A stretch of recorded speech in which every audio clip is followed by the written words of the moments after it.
The more you put into something, the more you're going to get out of it. And I'm wanting a lot out of it, so we put a lot into it.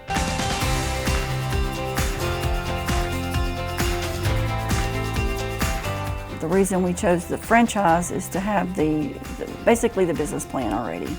You can get going faster and see the rewards a little bit faster, and that's what we've seen here. The first year in Pertec, we were seeing some rewards. Pertec Corporate offers a lot of opportunities for us to use what they set up, what they establish as the gold standard, and we do incorporate a lot of that into what we do. I mean, everybody's just great. More like family than business partners. I mean, it's just part of Pertec. Made some really good friends with the other owners in peer groups or other ways of connecting, and I think we've all grown that way too. It's really beneficial to get to know everybody. It's like we're one big company. We can all help each other.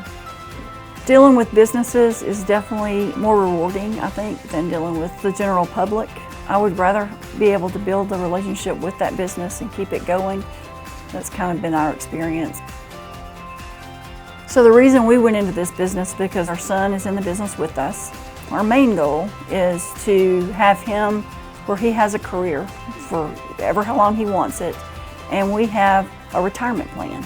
He's going to take over all of it eventually, and then we're going to retire.